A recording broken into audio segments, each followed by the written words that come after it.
Kuncinya itu kan begini, kalau sudah tanda kematian itu sudah ada, periksa betul. Yang pertama itu rambut, pasti tidak bunyi. Tidak bunyi itu, Pak. Makanya di Imam Ghazali mengatakan ketika ruhnya rambut itu sudah tidak ada, itu satu tanda. Makanya itu dikasih bunyi begini. Kalau sudah dipegang itu kemudian dikucak tidak bunyi, itu sudah tanda bahwa ruhnya rambut itu sudah tercabut. Ya periksa sekarang.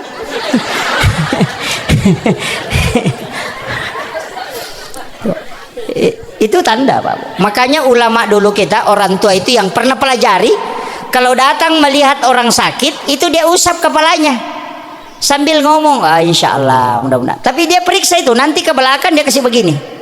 Kalau ndak bunyi, dia akan perhatikan yang lain. Itu hidung, Pak, itu tidak akan ketemu. Itu pasti bengkok ini bagian tengah. Orang dulu kan mengatakan, ya kupetul yang siratal mustaqim. Itu sebenarnya ini hidungnya. Hidung orang yang mau meninggal itu, Pak, tidak ketemu ini, pasti bengkok. Itu garisnya tidak lurus. Kemudian ini, itu dia bilang bulu arafah. Ketika dia lari turun, daun telinga yang di sini di ujung atas itu pasti hitam. Kemudian lihat kuku. Itu tanda. Ulama tarekat mengakhiru kalami Allah fadhalal jannah. Kenapa? Karena ada kehati-hatian. Ketika kita membaca mengatakan la ilaha kemudian meninggal. Apa maknanya itu? Tidak ada Tuhan. Coba. Tapi kalau dia mengatakan Allah, itu pasti. Makanya orang yang membaca la ilaha illallah, ya kalau mampu kita tuntun dia. Kalau dia tidak bisa lagi membaca la ilaha illallah, maka cukup beri ajarkan dia, talkinkan dia dengan kalimat Allah. Allah.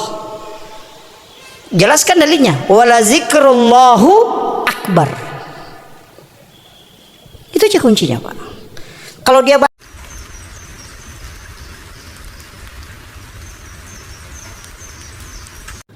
Bismillahirrahmanirrahim. Assalamualaikum warahmatullahi wabarakatuh.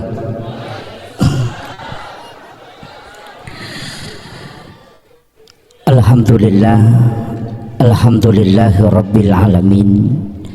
Nashhadu rabbana annaka antallahu la ilaha illa anta ba'asta Muhammadur Rasulullah basyiran wa nasira qauluhul fasal wa hukumul adal wa sunnatihir rusyd wa huwa bil mu'minina ra'ufur rahim.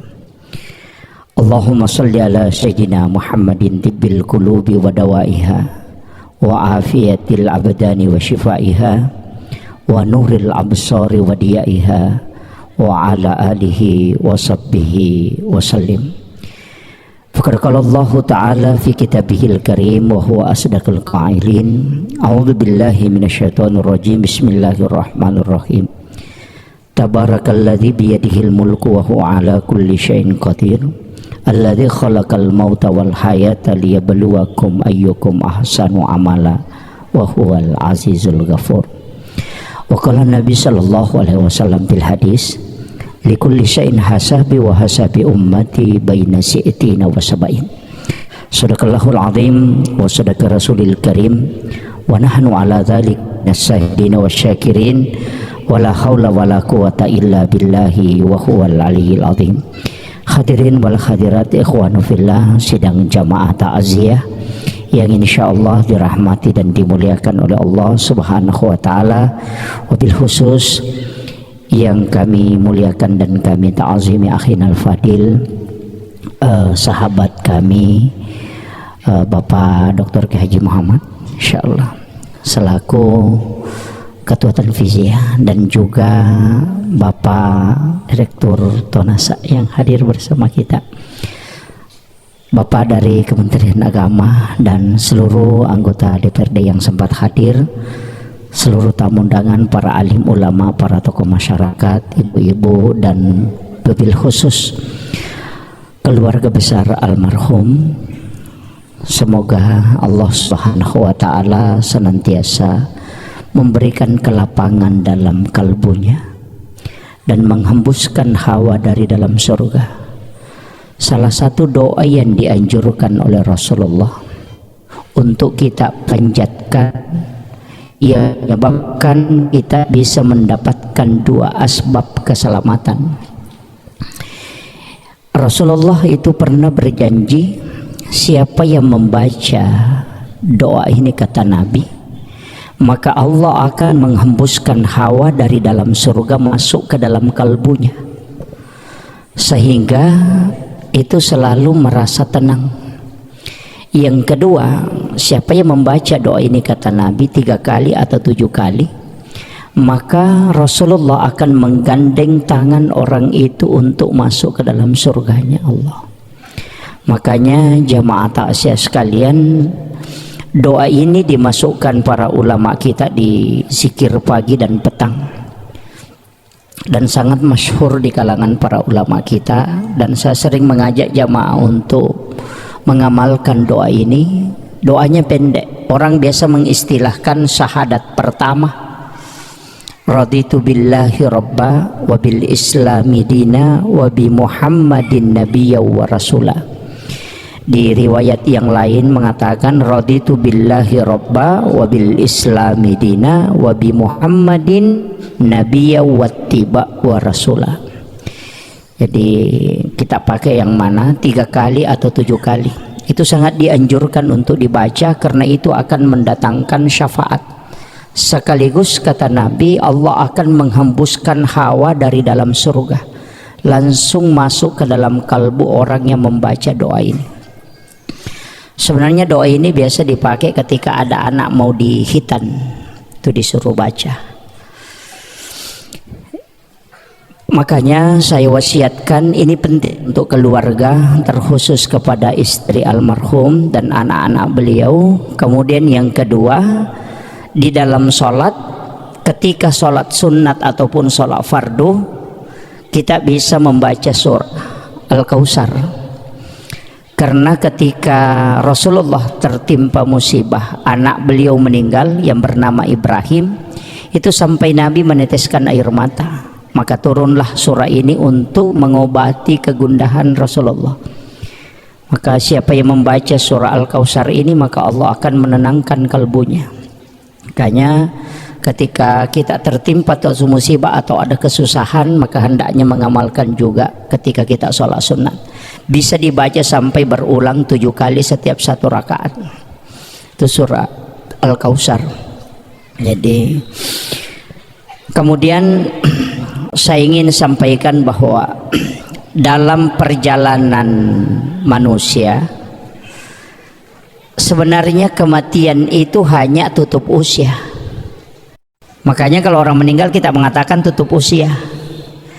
Keliru itu mengatakan setelah orang meninggal itu sudah selesai urusan. Nah, itu jadi masalah. Di dalam Al-Quran itu disebutkan kan, innama tuwaffawna ujurahum yaumal qiyamah. Jadi kitab catatan amal itu tidak akan tertutup kecuali dunia ini kiamat.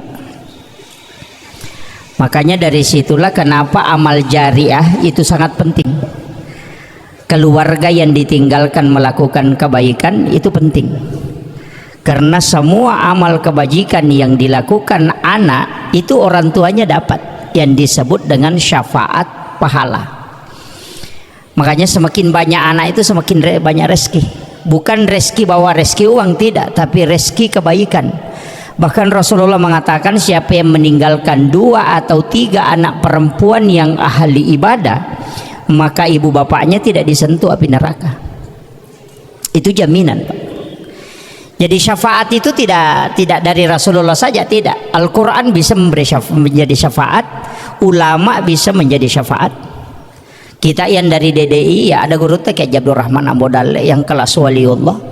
Yang dari Nahdlatul Ulama adalah Hadratus Syekh Hashim Asy'ari, ada Kiai Khalil Bangkalan. Yang dari Muhammadiyah ada Kiai Ahmad Dahlan. Karena ulama itu bisa memberi syafaat. Anak perempuan itu bisa memberi syafaat. Jadi jangan katakan hanya syafaat mutlak itu dari Rasulullah, tidak. Jadi memang ada beberapa itu yang bisa memberikan syafaat. Al-Quran bagi penghafal Al-Quran ya bisa memberi syafaat.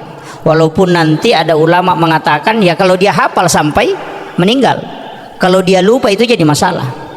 Karena penghafal Al-Quran yang lupa hafalannya itu paling berat siksaannya, karena dia akan dimasukkan ke dalam api neraka dan itu akan keluar api dari mulutnya. Makanya berat itu.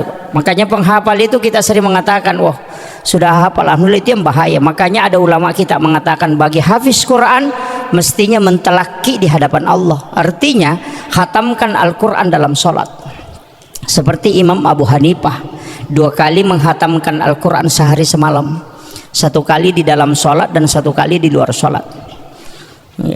Jadi tapi itu tidak mudah. Kemudian saya tadi mengatakan perjalanan orang itu ketika di alam kubur itu kan misalnya begini, alam ruh, alam rahim, alam dunia, alam kubur, kemudian nanti kebangkitan, kemudian kiamat, kemudian kebangkitan, kemudian itu mahsyar, di padang mahsyar, kemudian itu mizanullah, pencatatan amal, kemudian disarahkan, setelah itu titian, setelah itu baru menunggu syafaat, setelah itu baru antara surga dan neraka. Jangan pernah pikirkan ini yang dua, yang terakhir, surga neraka itu akhir perjalanan. Surga dan neraka itu Pak bukan tujuan kita. Makanya semua kalau kita sholat pasti membaca sholati wa nusuki wa hayaya wa mamati lillahi rabbil alamin. Di situ bukan lil jannah, bukan juga li khaufin nar, bukan. Jadi di situ lillahi rabbil alamin. Makanya yang paling pokok semua ibadah adalah rahmat. Dan orang mau masuk surga itu kuncinya cuma 2. Kalau bukan jalur syafaat, pasti jalur rahmat. Itu aja. Makanya semua ulama kita mengajarkan kalau mau sholat jangan pernah pikirkan pahala. Karena pahala itu, surga neraka itu jangan pikirkan itu, karena itu makhluk. Mestinya rahmat. Makanya dia baca ilahi anta maksudi wa ridhaka anta matlubi. Ada yang menambah wa atini mahabbataka wa ma'rifatak. Ya tidak masalah. Itu kan untuk menghadapkan kalbu, tapi itu bukan bacaan sholat. Itu dibaca sebelum, kan hanya untuk meyakinkan diri bahwa ibadah ini hanya rahmatmu. Kan begitu. Karena kalau pahala tidak pernah cukup. Tidak pernah. Makanya selalu yang kita cari kalau bukan jalur rahmat itu jalur syafaat. Makanya semua ibadah tidak ada nabi itu yang bisa memberi syafaat kecuali Rasulullah. Dan itu ilmiah sekali Pak. Saya dulu itu mengatakan tidak, semua nabi itu bisa memberikan keselamatan. Kenapa? Karena dia kan diberikan khusus ya. Tapi setelah dikaji, memang Rasulullah itu satu-satunya nabi yang diberikan otoritas oleh Allah, otoritas ibadah. Kalau yang lain tidak ada. Kalau Nabi Musa memadakan perintah, itu pasti perintah Allah. Kalau Nabi Musa itu pasti perintah Allah. Nabi Ibrahim pasti perintah Allah. Tapi untuk Rasulullah ada yang lari ke Nabi. Maka semua ibadah itu punya turunan. Sholat wajib ada sholat sunnah, puasa wajib ada puasa sunnah, haji wajib ada umrah sunnah, zakat wajib ada sedekah sunnah, syahadat wajib kemudian ada sholawat sunnah. Itu pasti ada turunannya. Yang turunan ini lari ke Nabi, dan itu otoritasnya Rasulullah. Padahal itu perintah dari Allah kan. Tapi kenapa Nabi yang menjadi diberikan otoritas ibadah, bahwa itu Rasulullah disebut sunnah, karena itu jalur syafaat. Makanya saya bilang kalau kita sholat isya, kalau sholat isyanya lolos itu bisa dapat rahmat. Tapi kalau tidak bisa dari sholat isya, maka ambil sholat sunnahnya. Sholat sunnah isya itu nanti jalurnya ke syafaat. Kenapa sholat sunnah penting Pak? Karena sholat fardu tidak mungkin sempurna, kan begitu. Jadi kalau kita tidak bisa dapat rahmat Allah, maka kita akan kejar syafaat Rasulullah. Jadi ibadah sunnah, ibadah fardu itu kan selalu berbarengan. Cuma kadang orang tidak sholat sunat.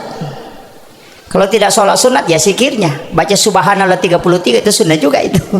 Kan tidak masalah. Makanya saya mengatakan setiap ibadah yang kita lakukan itu sebenarnya otoritasnya hanya lari 2. Kalau bukan rahmat Allah, puasa Ramadan itu nanti larinya ke rahmat, makanya Allah langsung yang balas. Kalau puasa Senin Kamis atau puasa Daud itu larinya ke Rasulullah, itu jalur syafaat. Jadi kalau kita tidak lolos di jalur rahmat, makanya periksa ibadah sunnahnya, karena nanti Nabi yang mengakui. Itu aja kuncinya Pak. Jadi jangan anggap sepele yang sunnah ini. Karena semua itu ada imbalnya, istilahnya ada larinya. Bilang kalau ini sunnah lari ke sini, umrah lari ke syafaat, kalau haji itu lari ke rahmat Allah. Kuncinya di situ. Makanya semua ibadah sunnah itu lari ke situ, Pak. Jadi jangan anggap sepele kalau ibadah-ibadah sunnah. Saya ingin tekankan begini, ketika orang meninggal itu kan di alam ruh itu 1000 tahun. Dalam satu riwayat itu, dalam risalah saya baca bahwa 1000 tahun ruh itu baru dipertemukan dengan jasad. Di alam rahim itu kan 9 bulan 10 hari. Itu surga pertama. Makanya orang sebelum ketemu di alam rahim jasadnya, sebelum ketemu itu disebut kematian pertama. Nanti ketika ketemu itu kan 9 bulan 10 hari. Kemudian lahir di dunia ini berapa lama? Likulli syai'in hasabi wa hasabi ummati baina si'tina wa sab'in. Rasulullah minta untuk umatnya itu jangan umurnya panjang. Saya terus terang jarang berdoa minta umur panjang. Hampir dipastikan tidak minta. Walaupun orang tidak masalah, saya tidak salahkan. Karena Nabi minta untuk umatku jangan panjang umurnya.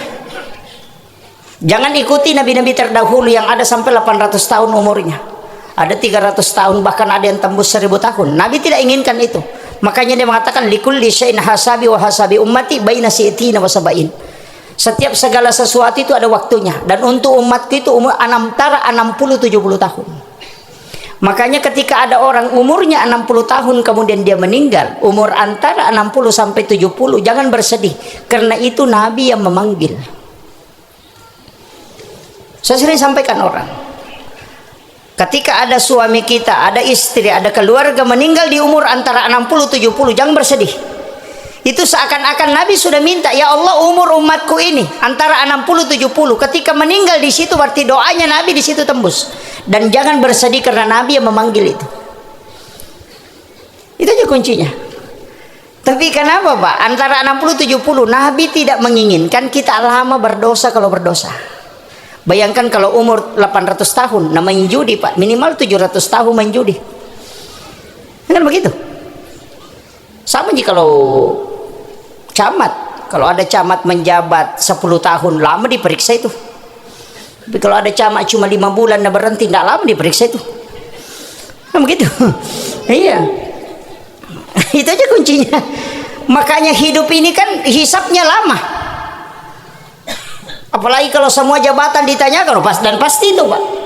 Makanya ulama dulu paling takut mengambil jabatan. SK itu cuma satu, jangan coba ditambah, karena itu hisapnya satu jabatan itu sampai ratusan tahun.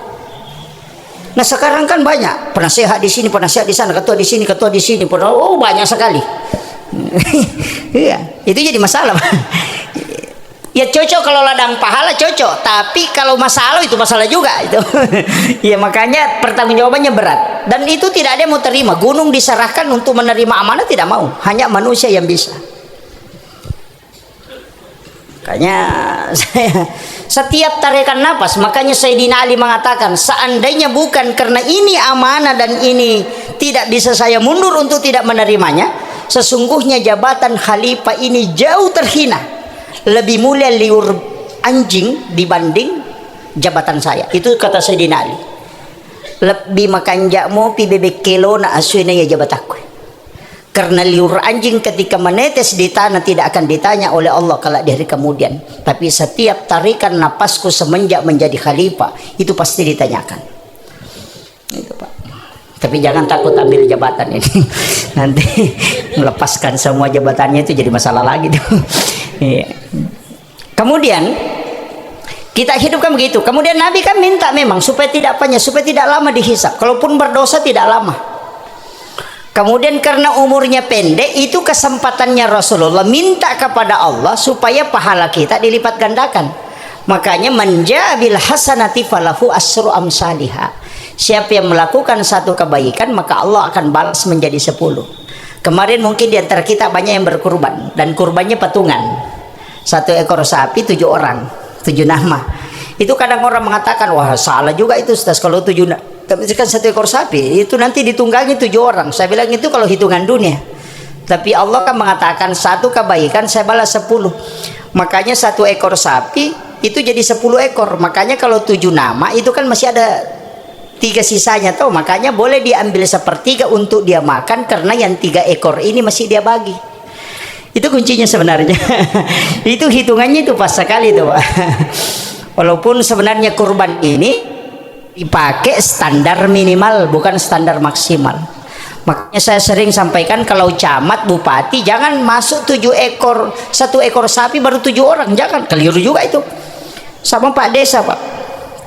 Kalau Pak Desa ambil 1 sapi, jangan masuk juga 7 nama. Iya.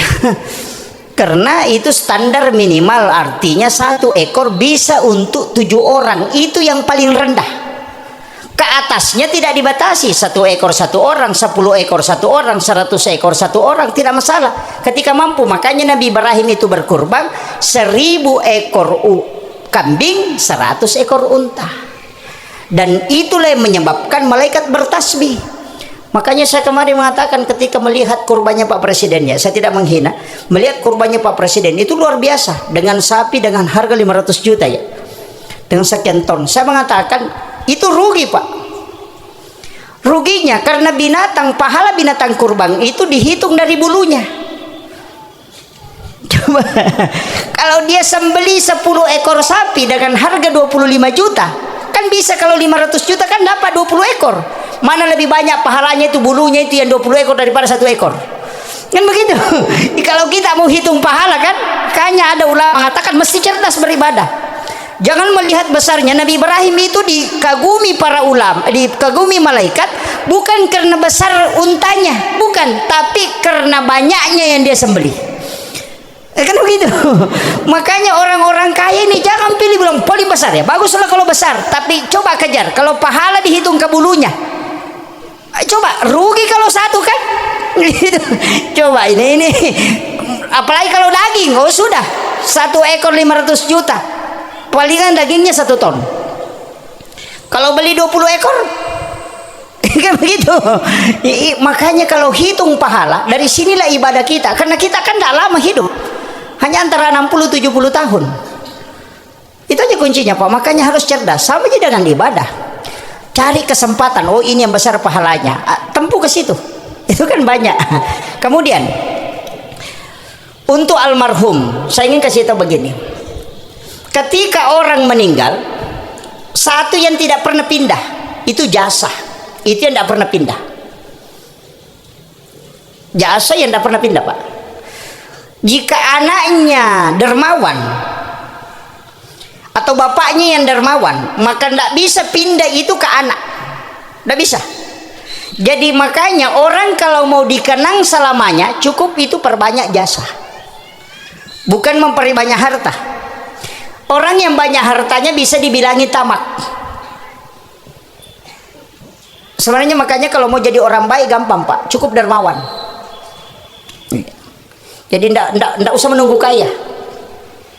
Sebenarnya harta itu tidak pernah merubah sifat orang, jabatan itu tidak pernah merubah sifat orang. Saya selalu bilang bahwa jabatan dan harta tidak pernah merubah sifat orang, hanya mempertegas identitasnya seseorang. Ketika ada orang sombong ketika ada jabatannya, Nabi bilang dulu tidak sombong, sebenarnya sombongnya juga dulu, cuma tidak nampak. Iya. Nabi bilang itu kikir, kaya pindah kikir, tidak, dari dulu itu kikir, cuma baru nampak ketika banyak hartanya. Artinya harta dengan jabatan tidak merubah sifat seseorang, hanya mempertegas identitasnya, bahwa orang itu sebenarnya sifatnya begitu memang.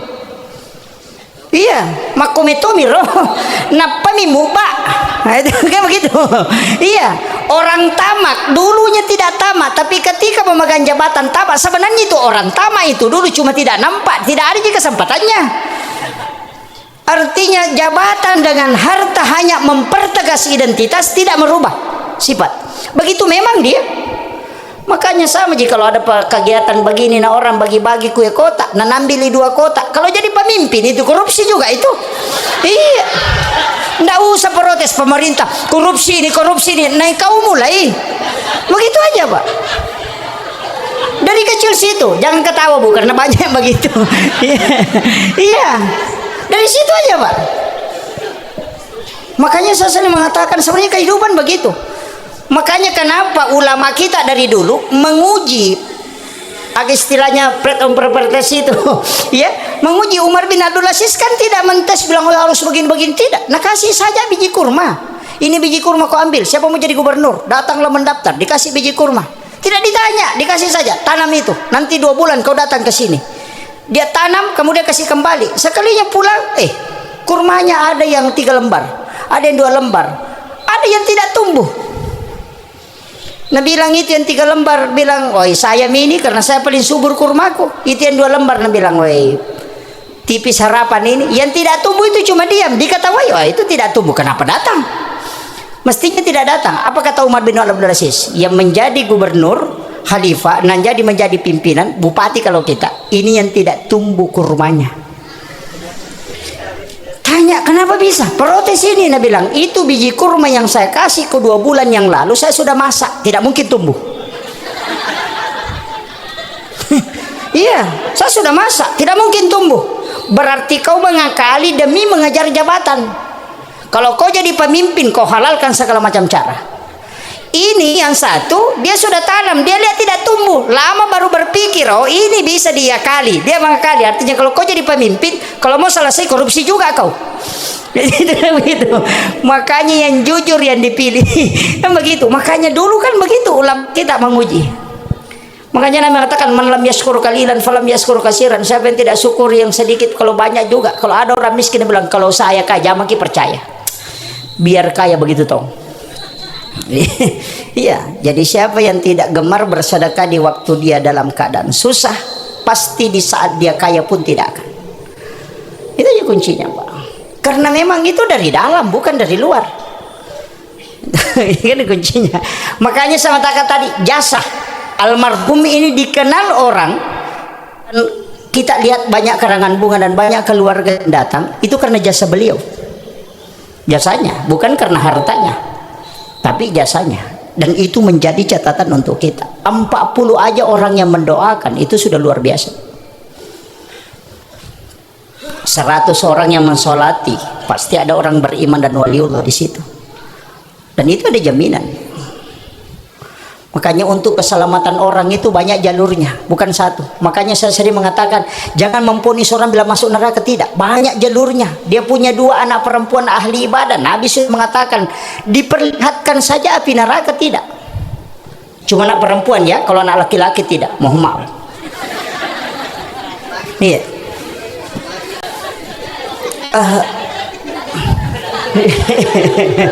Tidak terhitung kalau menantu, harus anak. Gitu. Jadi siapa yang meninggalkan 2 atau 3 anak perempuan kata Nabi ahli ibadah, maka ibu bapaknya tidak tersentuh api neraka. Karena mendidik anak perempuan itu 2 kali lipat lebih berat dibanding mendidik anak laki-laki. Ya. Makanya itu jaminan. Jadi kalau bapaknya biasa-biasa ibadahnya tapi anaknya, anak perempuannya luar biasa, itu diberikan keselamatan. Dan orang bisa masuk surga Pak bukan karena dia, tapi keluarga yang ditinggalkan. Itu jelas hadisnya. Bisa diputar sedikit speakernya supaya tidak storing. Yang ini aja Bu, kasih putar sedikit ke sini. 1. Ya. Jadi saya kasih tahu begini. Kuncinya kalau orang mau selamat itu bisa dari keluarga yang ditinggalkan, dia bisa selamat. Kan itu hadis. Siapa yang salah satu keluarganya dipanggil oleh Allah, artinya meninggal. Kemudian keluarga yang tinggalkan bersabar menerima apa yang ditetapkan oleh Allah, maka tidak ada balasan bagi orang yang meninggal itu kecuali surga di sisi Allah. Coba, agama itu luar biasa Pak. Makanya kalau kita masuk neraka itu fatal betul. Iya. Betul Pak. Makanya kita harus yakin betul bahwa syafaat Nabi itu menunggu. Kita mau takutnya di mana Pak? Yang pertama kalau menjelang kematian, kan ada kalimat man akhiru kalami la ilaha illallah. Di riwayat lain mengatakan man akhiru kalami Allah fadahlal jannah. Saya dapat 2 hadis itu. Saya punya kitab di rumah itu ensiklopedia hadis Nabi, kurang lebih 600.000 hadis Nabi di dalamnya. Itu saya temukan memang 2 riwayat Pak. Yang masyhur itu man akhiru kalami la ilaha illallah fadahalal jannah. Tapi di ulama tarekat itu jarang dipakai itu. Justru yang dipakai di kalangan ulama tarekat mengakhiru kalami Allah fadhalal jannah. Kenapa? Karena ada kehati-hatian ketika kita membaca mengatakan la ilaha kemudian meninggal. Apa maknanya itu? Tidak ada Tuhan. Coba. Tapi kalau dia mengatakan Allah, itu pasti. Makanya orang yang membaca la ilaha illallah ya kalau mampu kita tuntun dia. Kalau dia tidak bisa lagi membaca la ilaha illallah, maka cukup beri ajarkan dia, talkinkan dia dengan kalimat Allah. Allah.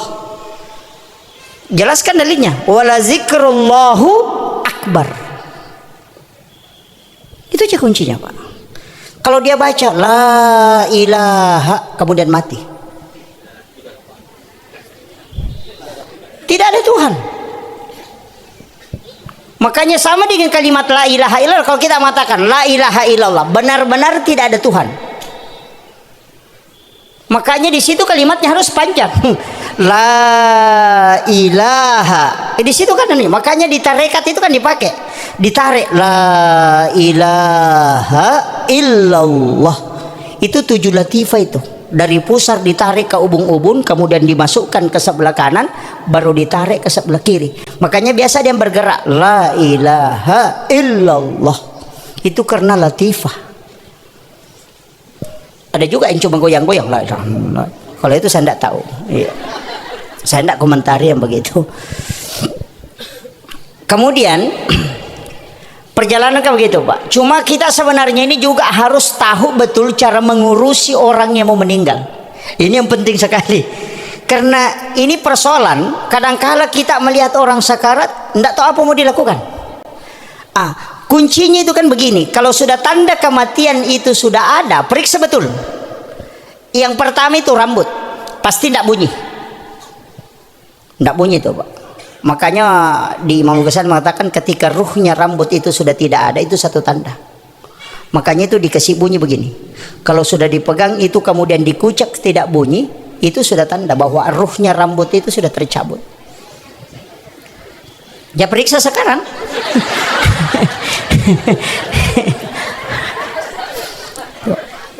Itu tanda, Pak. Makanya ulama dulu kita, orang tua itu yang pernah pelajari, kalau datang melihat orang sakit itu dia usap kepalanya sambil ngomong insya Allah mudah-mudahan. Tapi dia periksa itu, nanti ke belakang dia kasih begini. Kalau ndak bunyi, dia akan perhatikan yang lain. Itu hidung, Pak, itu tidak akan ketemu. Itu pasti bengkok ini bagian tengah. Orang dulu kan mengatakan ya kupetul letengnya siratal mustaqim. Itu sebenarnya ini hidungnya. Hidung orang yang mau meninggal itu, Pak, tidak ketemu ini, pasti bengkok. Itu garisnya tidak lurus. Kemudian ini, itu dia bilang bulu arafah.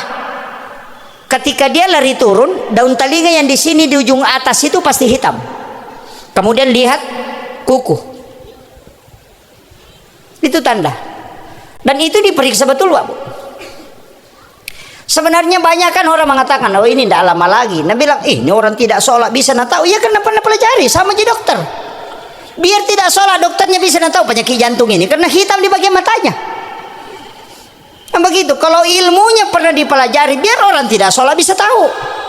Tapi kalau dia tidak pernah pelajari ilmunya, biar bangun sholat tahajud setiap malam, dia tidak akan tahu.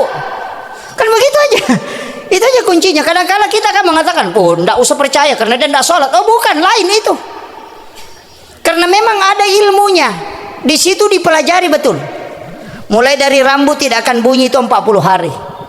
Kemudian ketika ada keringat, itu akan jatuh dari bagian atas itu ke ujung sulbiah, dan itu dingin seperti air es, kemudian hilang. Kemudian akan gemetar, mulai dari ujung kepala itu gemetar sampai ke ujung kaki itu kayak merinding. Tapi ketika kita mengingat kematian itu langsung hilang. Itu 70 hari. Sama aja ketika orang bermimpi melihat dirinya keluar dari dirinya, hitung langkahnya. Kalau dia kembali berarti itu tanda Anda akan naik rezekinya. Tapi kalau dia tidak kembali itu tanda kematian. Dan itu tidak melenceng, Pak. Hitung langkahnya itu. Itu yang tahu orang dulu. Makanya dia bilang, oh tinggal saya ini ndak hanya bulan ini. Dia sudah tahu. Karena itu ada tandanya. Cuma karena tidak sering kita mati sehingga tidak paham. Makanya seandainya bilang sering mati, ditahu bilang mau kak mati ini. Sama aja orang mau tidur toh, kalau sudah matanya dia bilang mau kak tidur ini. Kenapa? Karena sering tidur. Kan begitu Pak. Makanya ilmu karena berulangnya sesuatu, makanya orang yang sering menghadapi orang sakarat itu biasa banyak yang dia tahu. Nah bilang oh tanda-tanda biasanya begini, tapi jangan kasih tahu orang. Yang bilang, begini kemarin mati begini. Sudah, jangan. Kasih semangat. Makanya kalau misalnya orang sudah tidak kita lihat kayak tidak ada respon, itu miringkan ke kiri. Miringkan dulu ke kanan, bagian kirinya di atas, baru lepas. Kalau dia tergantung bagian pinggulnya ini tidak rapat itu Pak. Orang yang mau meninggal itu terangkat bagian sini. Itu tidak rapat di lantai. Iya, bisa ditahu itu Pak. Dan ulama kita dulu kan ajarkan terbuka itu. Maka matakan disembunyikan itu kalau saya kasih tahu aja, karena daripada kita menghadapi orang sakarat kita tidak tahu. Makanya ketika orang sudah kita lihat tersisa, bacakan surah Yasin. Surah Yasin itu bukan singgah di salamun qaulam mir rabbir rahim, bukan di situ. Tapi tempat yang paling bagus itu mendoakan ketika sampai pada kalimat mubin. Itu 7 kali dalam surah Yasin. Fi dhalalim mubin. Sehingga baru doakan, ya Allah ketika ini penyakit terakhir untuk beliau, maka mudahkan ia menghadapi kematiannya. Tapi ketika bukan penyakit terakhir, maka jadikan syafaat surah Yasin ini sebagai penyembuh terhadap penyakit yang dialami. Jadi itu surah Yasin bukan pembunuh. Iya, Nabi bilang jangan kau bacakan mati nanti, itu tidak. Dibacakan, tapi ketika orang tidak ada respon, kan biasa itu tidak ada respon. Kayak apalagi kalau biasa matanya begini, melihat ke kiri, melihat ke kiri. Nah, biasa orang Makassar bilang ada na tunggu. Itu sebenarnya orang Pak, istilahnya ini toge maka dia pusing. Dia tidak tahu dia mau kemana. Iya, makanya di saat itu penting sekali dituntun. Tapi yang dibacakan bukan surah Yasin. Itu dibacakan surah Ar-Ra'd. Jangan bacakan Yasin. Ketika ada orang begini-begini matanya, itu jangan bacakan Yasin. Bacakan surah Ar-Ra'd, tapi dibacakan dengan suara lirih, jangan keras. Itu akan tenang itu. Jadi itu tidak sembarang dibacakan bilang harus surah Yasin, tidak. Harus dilihat juga keadaannya. Nah, kemudian ketika orang meninggal, itu kan kuncinya kan di situ. Dari ujung kaki sampai lutut. Dari lutut sampai ke pusar, dari pusar sampai ke kerongkongan. Ketika orang sakarat, ganti pakaiannya yang bagus, agak bagus, yang agak bisa longgar sedikit. Kemudian wudukan dia, karena siapa yang ada wudunya kemudian meninggal, maka dia mati syahid. Kemudian siapkan sedikit air minum. Setiap dia tersiksa, itu ambilkan air sedikit untuk kita kasih minum. Karena itu kehausan betul. Sampai orang yang sakarat itu biasa hanya 5 menit itu sudah pecah bibirnya, saking tersiksanya itu. Makanya Nabi ketika sakarat itu minta disiram air timba. Ini makanya dikasih minum. Nah, kalau sudah meninggal itu disedekapkan. Tangan kanan di atas laki-laki, perempuan sama. Kalau tangannya tidak mau bersedekap, jangan diikat Pak. Sering kita ambil kain baru diikat, jangan. Itu diasankan di telinga kanan. Kalau dipegang saja, tekan sedikit, jadi ditarik, kemudian ditahan, baru asankan. Selesai diasankan, lepas itu, tidak jatuh itu. Itu tanda orang yang tidak bisa bersedekap. Itu berarti orang itu ketika hidup tidak meninggalkan pekerjaan dunia ketika azan dikumandangkan. Itu tidak mau bersedekap tangannya itu. Itu siksaan di dunia sudah nampak itu Pak. Nah banyak orang sekarang begitu. Azan orang, pokoknya nak kerjamu pekerjaannya. Yang paling parah itu tukang masjid. Azan orang ada keliling-keliling bawa ember. Iya, iya. Padahal di masjid ini. Tapi ada itu yang paling parah Pak. Orang ngangkut jenazah, nangkuk masuk ke dalam masjid, baru keluar cerita. Sholat orang di dalam, nanti selesai sholat baru masuk lagi. Ini parah ini Pak.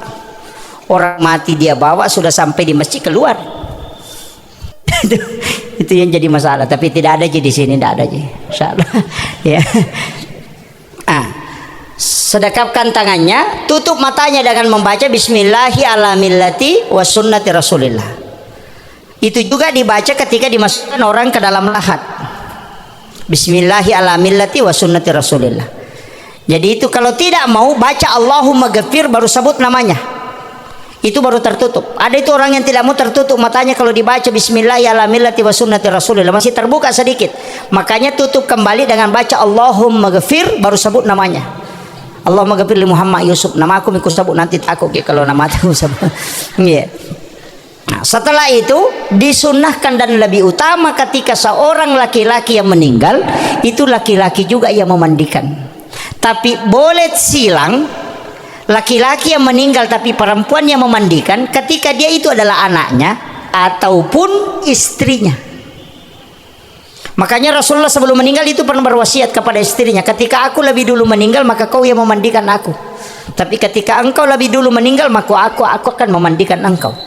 Dan itu menjadi konsensus di ulama bahwa ketika suami meninggal, afdalnya sebenarnya istrinya memandikan di bagian tengah. Tapi kebalikannya, kalau istri yang meninggal suaminya tidak boleh memandikan di bagian tengah. Kalau bilang kenapa dan tidak boleh saya juga tidak tahu. Iya. Cuma secara umum garis besarnya bahwa ketika laki-laki yang meninggal, laki-laki yang memandikan. Dan itu anak-anaknya, tidak usah ambil orang yang memandikan, mestinya kita. Karena apa yang ketika dia hidup dia malu, di saat dia meninggal juga begitu Pak. Malu kalau dilihat orang. Itu kan pandangan rohnya kan tembus. Maka saya kasih tahu, memandikan jenazah itu paling gampang Pak. Sama dengan orang hidup itu. Jadi caranya kasih baring, cuma begini, kadang kita keliru. Ketika ada orang meninggal, sudah meninggal, kita sedekapkan, tutup matanya, baru ambil kain biasa ditutup, kain putih, baru ditinggalkan. Oh, keliru betul itu. Mestinya 10 menit atau 15 menit setelah orang meninggal, kembali lagi ke situ ke jenazah. Gerakkan semua pergelangannya. Gerakkan pergelangan tangannya, sikunya digerakkan, tangannya digerakkan, kemudian dimasukkan tangan di bawah punggungnya, kemudian sedikit diangkat naik, kemudian kakinya juga, semua pergelangannya itu digerakkan supaya nanti ketika dimandikan itu seperti orang hidup yang semua badannya tidak keras. Kadang-kala kita kalau memandikan itu keras badannya begini, karena orang meninggal kita tidak kembali menggerakkan itu setelah 10 atau 15 menit. Sama dengan jenazah yang mau dikasih bermalam. Ketika ada jenazah mau dikasih bermalam, jangan dimandikan. Karena kapan dimandikan, maka dia berubah menjadi jenazah. Tapi ketika tidak dimandikan, maka itu al-mautah. Ingat ya. Maka ada mengatakan, enggak, dimandikan orang sakit nih. Mandikan dulu. Nah, bukan orang sakit memandikan, orang mati itu. Kayak begitu.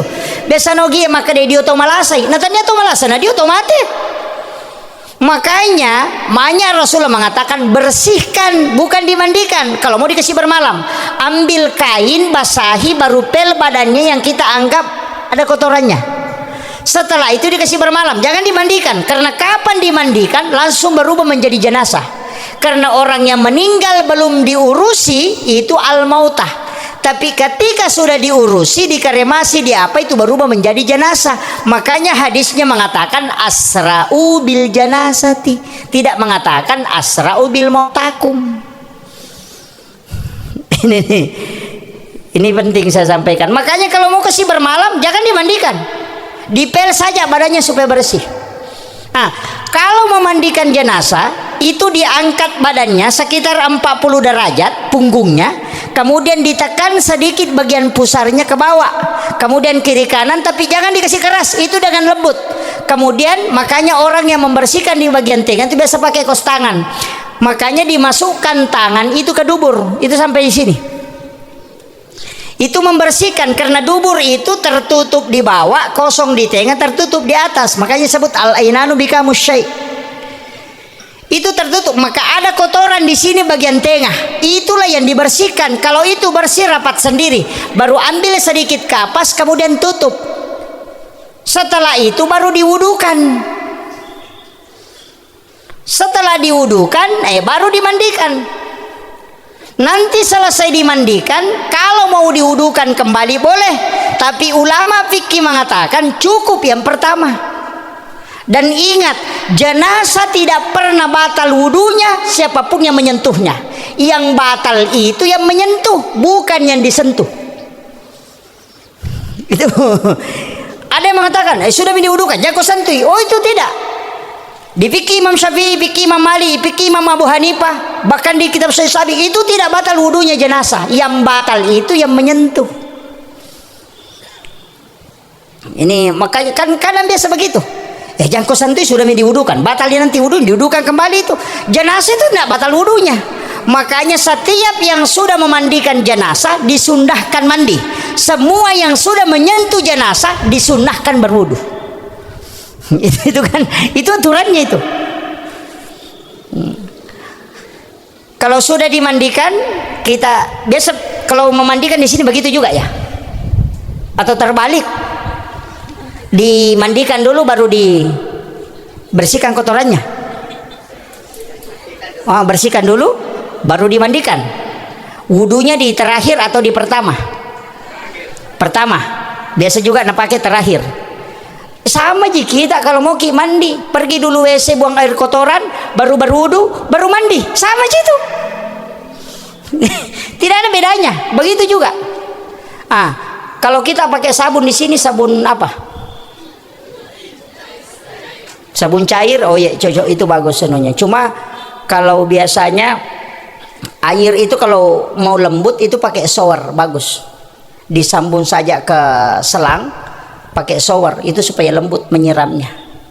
Dan itu tidak banyak air pakai. Kalau biasa kita pakai air galon itu kan karena sudah steril, karena sudah ada kapur barusnya dan juga bisa hitungannya ganjil, itu tidak salah. Jadi itu yang kalau sudah dimandikan kemudian dikafani. Kemudian ini penting juga. Saf sholat jenazah itu disunnahkan 3. Disunnahkan 3. Kemudian mengantar jenazah jangan di depannya. Bahkan ada ulama fikih mengatakan itu tidak terhitung mengiringi jenazah ketika di depannya. Makanya kecuali sopir mobil ambulans, itu kan jadi masalah kan, tidak bisa di belakangnya. Iya. Karena dalam konsensus fikih, dalam ini kalau kita ngaji fikih, jenazah itu adalah imam. Jenazah itu adalah imam. Makanya ketika sholat jenazah itu jenazah berada di posisi depan imam.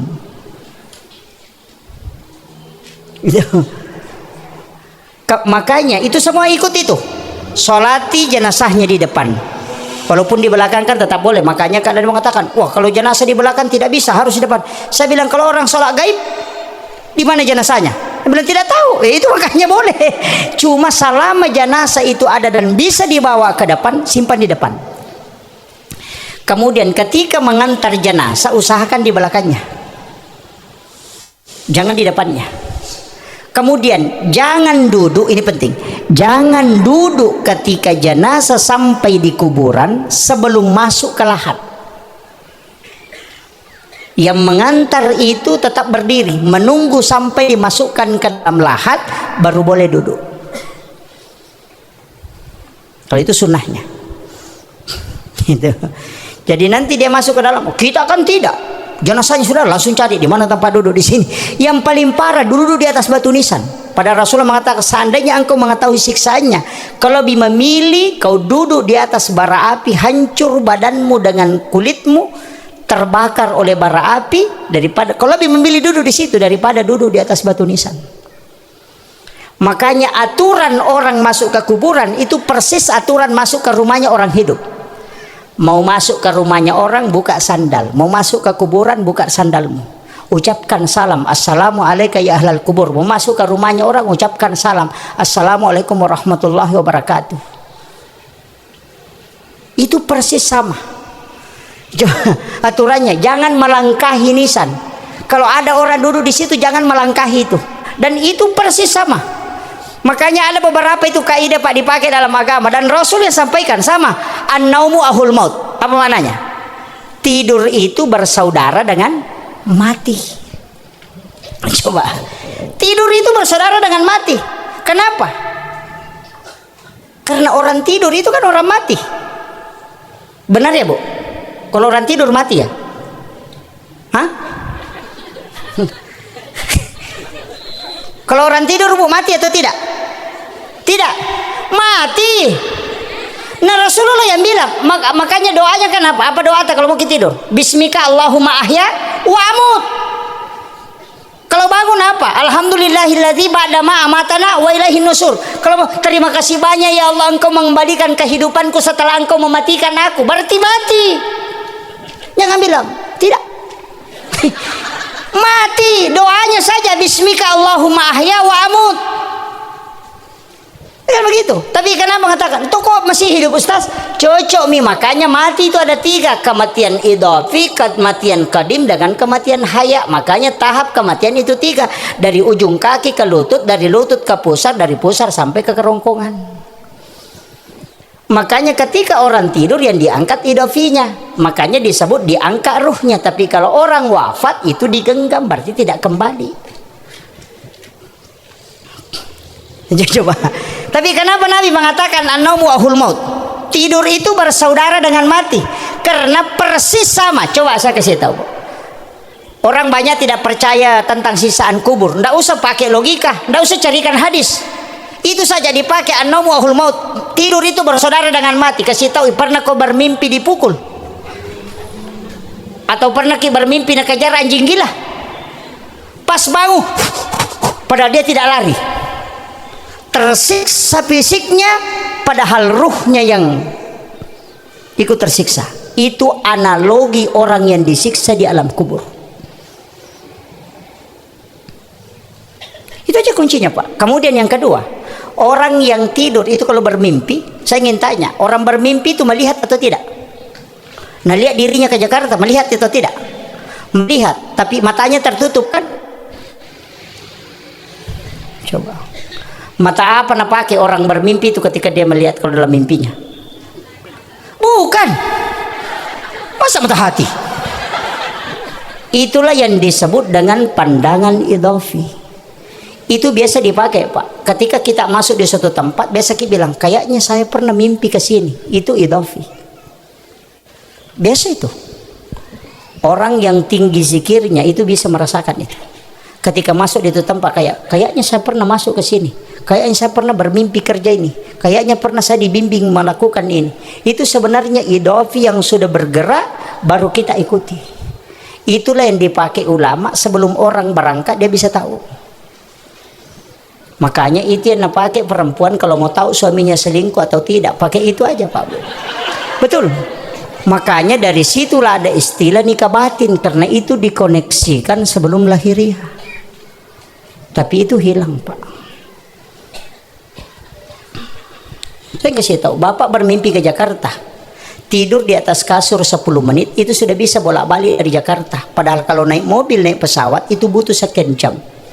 Orang bisa menempuh perjalanan hanya sekian seperdetik, dia bisa pulang ke tempatnya.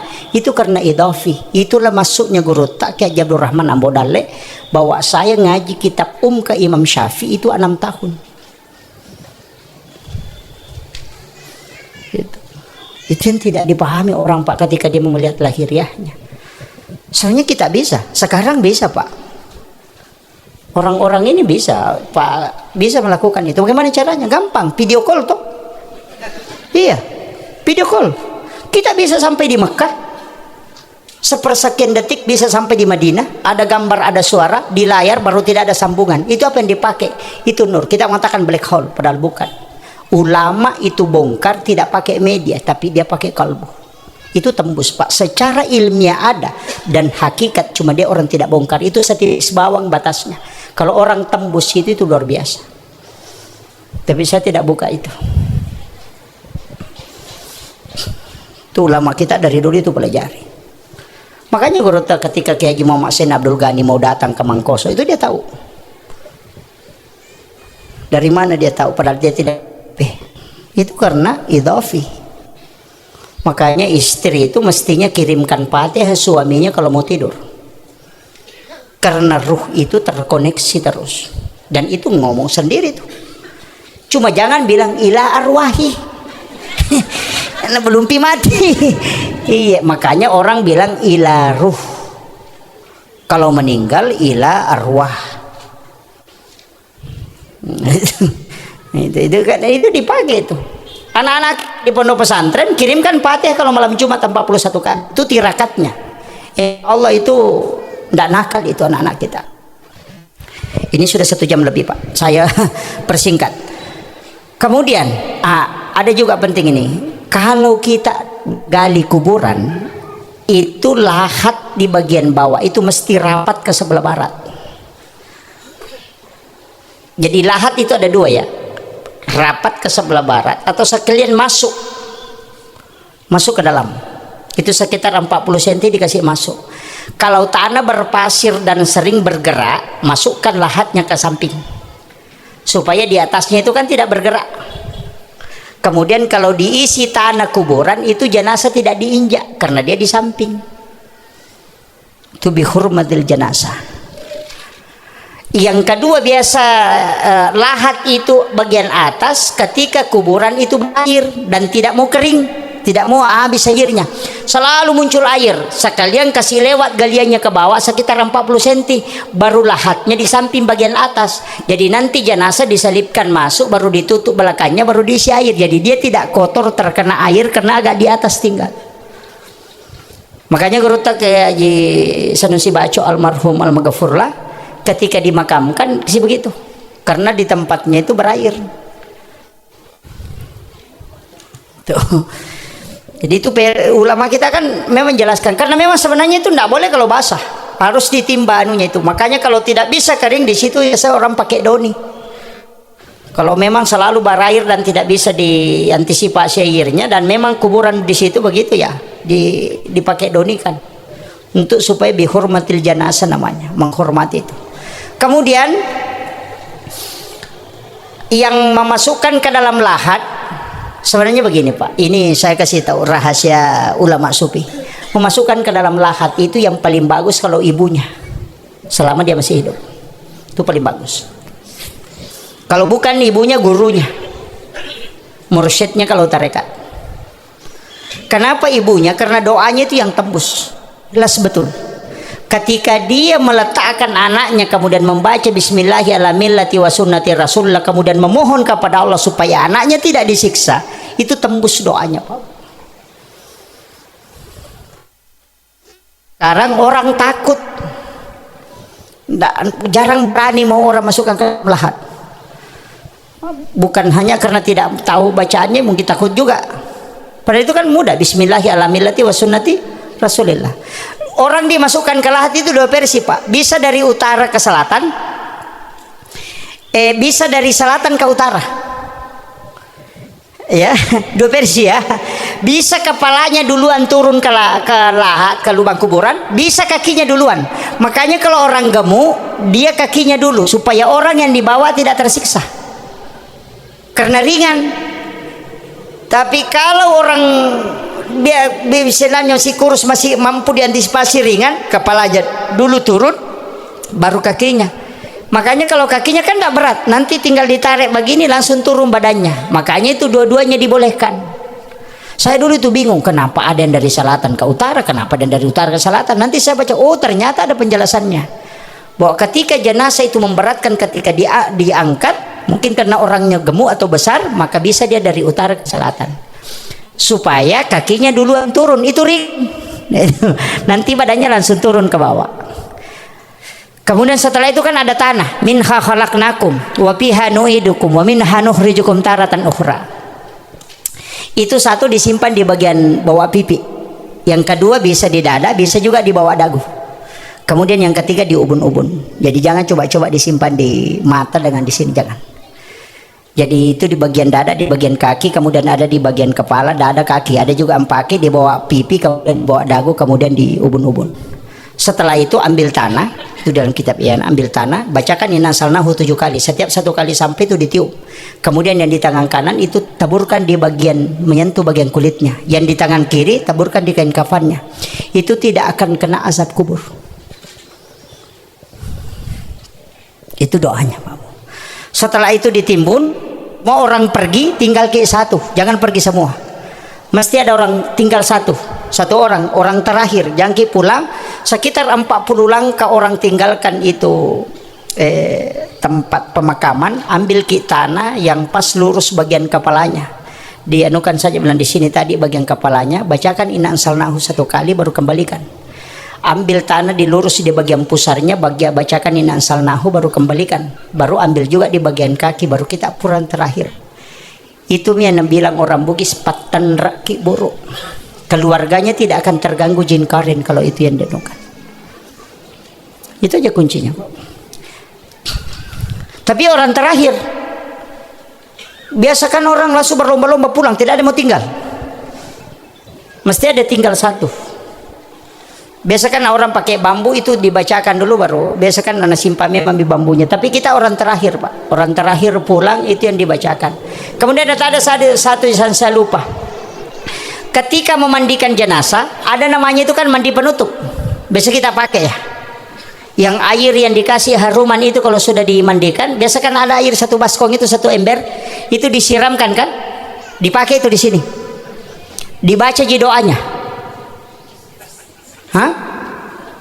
Baca doanya tidak? Itu yang dimasuk dia sulapa apa? Mandi 4 sudut. Itu nasa dia sulapa apa? Itu di kitabnya Sebojo itu ada. Itu yang dipakai. Itu bacanya, itu disiram dari bawah, Pak, bukan dari atas. Jadi begini caranya. Ambil air itu diambil dari gayung, kemudian siram dari kaki. Itu ke atas tapi dibalik. Itu enggak istilahnya. Tapi apa yang dibaca? Gufranaka ya Allahu wa ilaikal masir. Baru dimiringkan ke kiri supaya kanannya di atas. Baru ambilkan air. Gufranaka ya Rahman wa ilaikal masir. Baru miringkan ke kanan, makanya kirinya di atas. Baru ambilkan air lagi. Gufranaka ya Rahim wa ilaikal masir. Baru sedikit dicondongkan ke depan supaya bisa disiram punggungnya. Ambilkan air terakhir. Gufranaka ya Rabbana wa ilaikal masir. Itu yang disebut mandi penutup. Dihafal gitu? tidak dihafal. Gufranaka ya Allahu wa ilaikal masir. Gufranaka ya Rahman wa ilaikal masir. Gufranaka ya Rahim wa ilaikal masir. Gufranaka ya Rabbana wa ilaikal masir. Sudah hafal? Belum? Kalau begitu gufranaka ya dengan wa ilaikal masir kan sudah dihafal. Tinggal ditambah Allahur Rahmanur Rahim Rabbana. Sudah hafal. Kalau masih tidak hafal, parah betul itu. Iya, itu aja kuncinya. Makanya ya naruh nasihat tadi soal apa itu mandi paling bersifat. Ya natu nakada di mandi hakikat. Itu tidak akan bau kalau itu nak pakai orang. Tapi jangan pakai untuk orang hidup ya, hanya orang mati. Nanti dipakai untuk orang hidup. Kalau itu kena gangguan gara-gara keluarganya meninggal. Ambilkan air 4 timba itu dibaca baru disuruh mandi. Berhenti itu. Karena yang mengganggu itu bukan ruhnya tapi jingkar, isinya bayangan. Ini kan bayangan ada isinya, Pak. Itu disebut jingkarin. Makanya kenapa Rasulullah itu tidak punya bayangan karena jingkarinnya sudah diislamkan. Itu. Makanya isinya itu bayangan ada. Itu jingkarin itu. Dan itu persis sama. Itu Nabi bilang dukun. Oh datangnya almarhum mau maka. Sudah. Jangan percaya. Biasa kan ada orang sakit. Kerasukan. Kalau kerasukan begitu gangguan. Masuk Nabi bilang ini orang meninggal ini mau makan ini makan. Tidak usah. Ambil air 1 gelas. Bacakan 5 ayat terakhir Quran surat Taubah. Surah ke-9 5 ayat terakhir. Di air 1 gelas tiupkan, kemudian kasih minum, sebagian diteteskan ke matanya kiri kanan. Kalau air itu masuk pasti jinnya keluar. Itu aja kuncinya. Tidak usah panggil dukun. Kalau dukun itu potong ayam lagi. Kalau Nabi bilang biasa kalau tidur kak ustaz nak ganggu kak di malam-malam. Pakai basmalah. Bismillahirrahmanirrahim. Bismillahirrahmanirrahim. Bismillahirrahmanirrahim. Setiap ujung kuku. Makanya 21 kali, satu di pusar. Kalau masih tidak bisa mempan itu, biasa kan ada begitu. Dia sudah baca tidak mempan. Arti yang paling cepat Pak. Gampang, masukkan jari telunjuk. Saya kasih tahu. Di kitab hikmah, masukkan jari telunjuk di langit-langit, kemudian tulis dari pusar. Namanya Umar bin Al-Khattab. Itu tidak akan diganggu sampai. Itu mujarrabnya namanya itu ahli Pak Umar. Itu masukkan ke jari telunjuk baru tulis itu. Tapi jangan tulis bahasa Indonesia. Tulis bahasa Arab, Umar bin Al-Khattab. Baru tidur, tidak ada ganggu gitu. Itu kuncinya. Makanya ketika Umar sudah lewat di satu jalan, jin itu tidak mau lewat di situ. Saking ditakutinya. Ya.